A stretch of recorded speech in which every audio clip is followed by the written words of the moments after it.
आज की कहानी है गुणवान पुत्र की पहचान। एक बार की बात है जब एक गांव में तालाब के किनारे पर चार औरतें पानी भर रही थीं। पानी भरते भरते वे एक दूसरे से बातें कर रही थीं। चारों औरतों के एक एक बेटे थे। बातों ही बातों में उन्होंने अपने बेटे के गुणों का बखान करना शुरू कर दिया।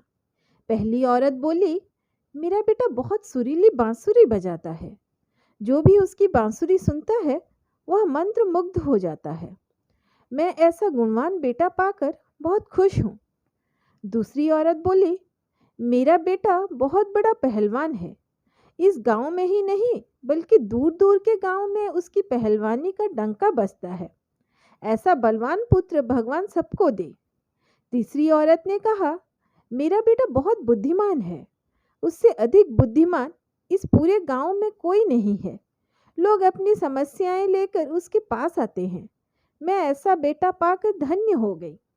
चौथी औरत ने सबकी बातें सुनी लेकिन कहा कुछ भी नहीं। इस पर बाकी तीनों औरतें उससे कहने लगीं, बहन तुम भी तो कुछ कहो ना। तुम्हारे बेटे में भी कोई न कोई गुण तो अवश्य होगा।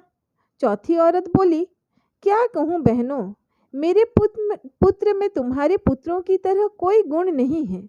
उसकी बात सुनकर तीनों औरतों ने गर्व से अपना सिर उठा लिया। कुछ देर में सबने पानी भर लिया और वापस जाने के लिए अपना अपना घड़ा उठाने लगे। उसी समय पहली औरत का पुत्र हाथ में बांसुरी लिए वहां से गुजरा। उसने देखा कि उसकी माँ पानी से भरा घड़ा नहीं उठा पा रही है, किंतु वह यह अनदेखा कर बांसुरी बजाते हुए वहां से चला गया। दूसरी औरत का पहलवान पुत्र कुछ ही दूरी पर कसरत कर रहा था।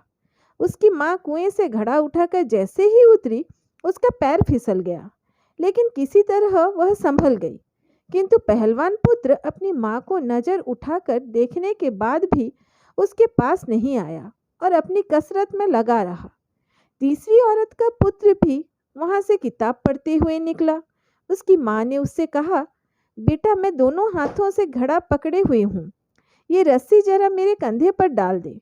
लेकिन वह अपनी माँ की बात अनसुनी कर वहां से चला गया। तभी चौथी औरत का पुत्र वहां आया। अपनी माँ के सिर पर घड़ा देख वह उसके पास गया और उसके सिर से घड़ा उतारकर अपने सिर पर रखकर चलने लगा। कुएं के पास बैठी एक बुढ़िया यह सब देख सुन रही थी। वह बोल पड़ी, मुझे तो यहाँ बस एक ही गुणवान पुत्र नजर आ रहा है जो अपने सिर पर घड़ा लिए जा रहा है।